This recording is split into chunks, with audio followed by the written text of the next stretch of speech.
Voilà, alors on est de retour dans notre IDE.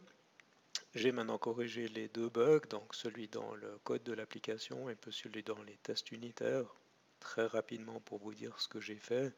Ici, j'ai laissé le slash, j'ai pas utilisé la valeur retournée par file.separator qui me donne sur ma machine quel est le caractère utilisé pour séparer les fichiers dans un chemin d'accès. Donc sur Mac ce serait slash, sur Windows ce serait backslash. J'ai laissé ça parce qu'il y a déjà des étudiants qui ont fait la conversion de leur côté pour faire passer les tests et je n'avais pas envie de casser leurs tests.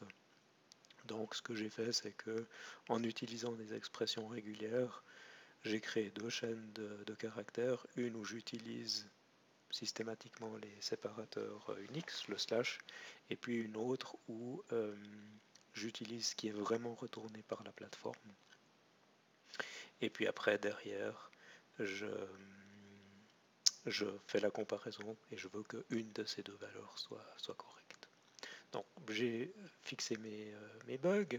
Si je viens maintenant sur la machine du prof qui est ici en rouge, si je fais un git status, je vois que j'ai bien ces deux modifications qui ont été apportées.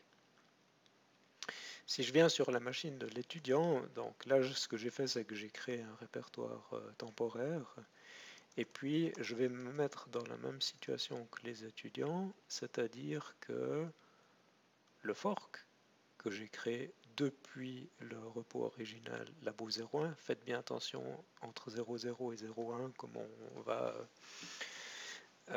d'une part à l'autre, il faut faire attention à toujours être bien sur la bonne valeur.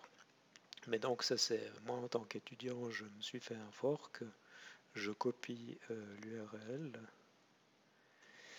je clone ça et donc là évidemment je vais avoir l'état initial du projet. Maintenant, ce qu'on va faire, c'est si je suis un étudiant et donc à ce moment-là, forcément, je vais fermer dans l'IDE. Allez, je vais fermer ces projets-là qui étaient les projets du prof et puis je vais ouvrir le projet de l'étudiant. Voilà, donc si je viens dans le code et puis que je vais regarder cette fameuse classe qui était ici buggée, si je fais une recherche sur UTF, on voit qu'elle est dans l'état initial, hein, donc le bug est toujours là. Et puis, si l'étudiant a pris un petit peu d'avance et puis qu'il avait suivi les instructions données mercredi, lui, il a déjà rajouté euh, le paramètre pour être spécifique sur l'encodage.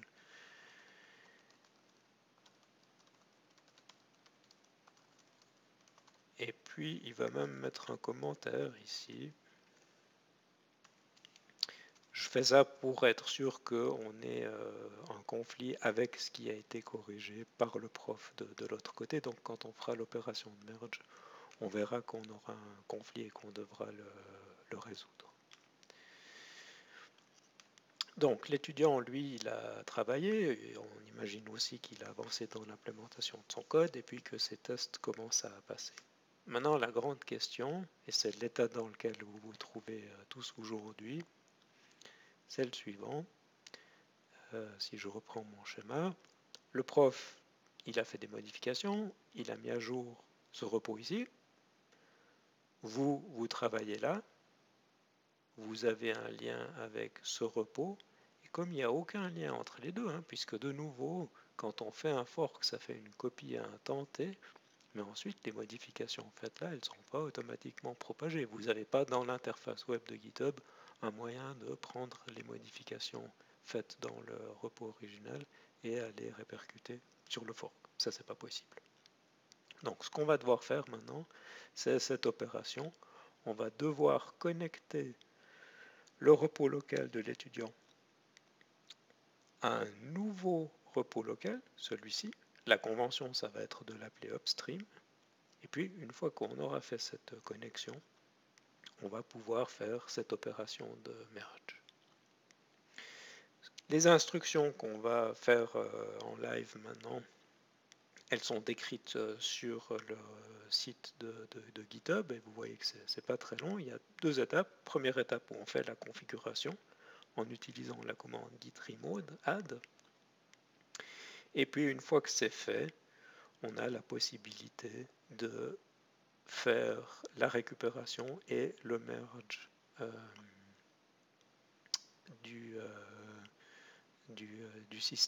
des modifications dans la branche. Donc, c'est ces opérations qu'on va faire, mais souvenez-vous que vous avez tout à disposition dans l'aide de GitHub. D'accord? Donc, on va revenir dans notre terminal. Si je fais un git status, pardon, je ne suis pas dans le bon endroit, il faut que je descende. Si je fais un git status, on voit ici que j'ai mon fichier modifié. J'ai corrigé le bug du prof, je suis tout content. Je vais aussi faire un commit. Fixing the bug introduced by the teacher.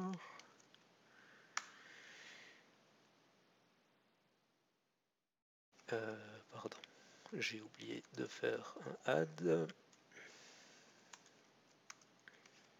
Je refais mon commit. Git status, et voilà, j'ai plus rien à committer. Donc ici j'ai créé un commit avec ma modification. Maintenant, pour le moment, ce commit il est uniquement disponible en local. Je ne l'ai pas encore pushé, mais c'est pas quelque chose qui est nécessaire à ce stade. Donc si je viens maintenant du côté du prof, git status, ok, j'ai mes fichiers qui sont modifiés. Je vais ajouter ces fichiers dans la staging area, git status, git commit-m fixing two bugs, one in code and one in tests. Je push vers l'origine, ça c'est fait, et donc pour bien être sûr de ce qui s'est passé, on ne le voit pas, mais mon répertoire rouge ici, c'est un clone de ce repos ici, pas 0.0, mais 0.1. Et donc, ce que je viens de faire, c'est de pousser une modification. Donc maintenant, on va s'attaquer à la configuration de ce repos par rapport à ces instructions. Si je viens ici et que je fais git remote-v, j'affiche la liste des repos distants sur lesquels je suis connecté. Il y a un repos qui s'appelle origin. D'ailleurs, jusqu'à maintenant, on fait toujours des git push origin master. Ça représente mon repos distant principal. Si je regarde ce qui se trouve dans le fichier config du dossier caché.git, on voit que j'ai une section ici qui donne l'URL du repos qui s'appelle origin. Et origin, c'est vraiment une convention de la même façon que upstream, c'est aussi une convention. Donc maintenant, je vais utiliser la commande git remote add upstream, c'est le nom que je lui donne. Et maintenant, je dois lui donner l'URL de ce repos ici. Et donc, c'est là où il faut faire attention. Je suis dans le labo 1. Donc, l'upstream, c'est bien le labo 01 du prof.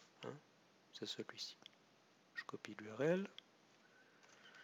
Je colle. Je fais un git remote-v et je vois maintenant que j'ai un origin et un upstream. Donc là, j'ai fait la prochaine étape, la première étape, j'ai fait ce lien. On va s'arrêter ici. Dans la prochaine vidéo, on va voir comment est-ce qu'on fait pour récupérer les changements et puis surtout résoudre les conflits.